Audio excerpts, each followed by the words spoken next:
Hi, it's Deb from Deb's Days Designs, and I'm back today with another project.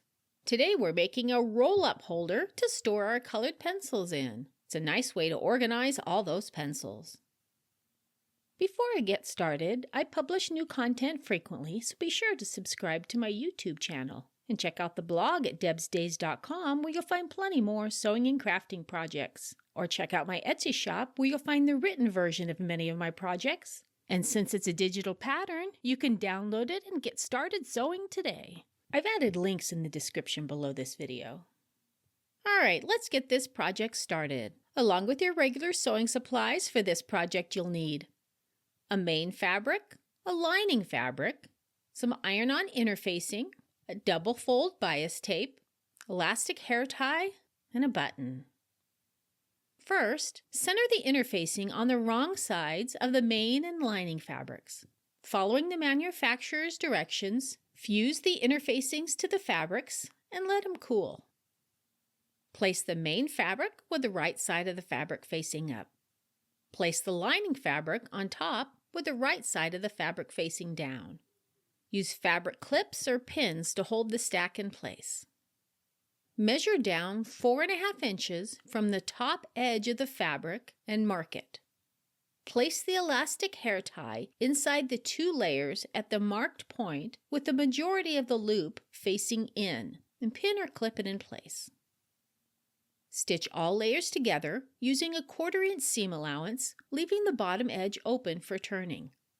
Clip the corners and trim the excess hair tie from the inside of the fabric. Turn it right side out and press it. Open up one end of the binding and then fold that short edge under 1/2 inch and press to make a crease. With the new crease still in place, refold the binding and press it.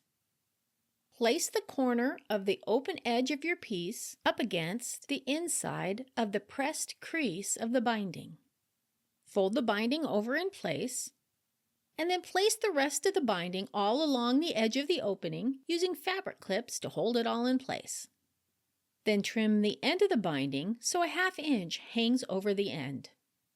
Then use the same technique of opening up the binding, folding the short edge under 1/2 inch and pressing it to make a crease. Then again refold the binding and align the other open corner inside the crease. Sew the binding in place by stitching near the open edge, making sure to catch both sides of the binding.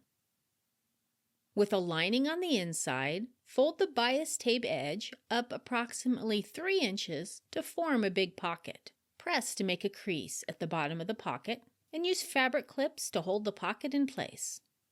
Top stitch all around the holder 1/8 inch to 1/4 inch from the edge. Reinforce the pocket openings with some additional stitching. Using a ruler and marking pencil, mark spacing for the colored pencils every 1 inch on the pocket.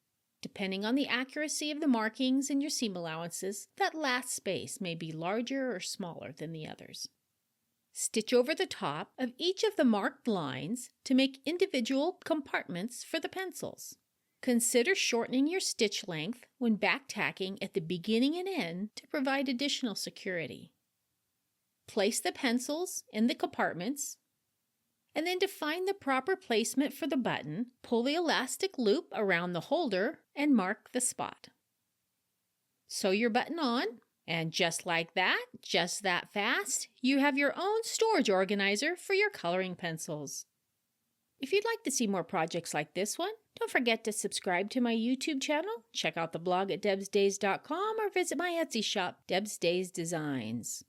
See you next time with another project.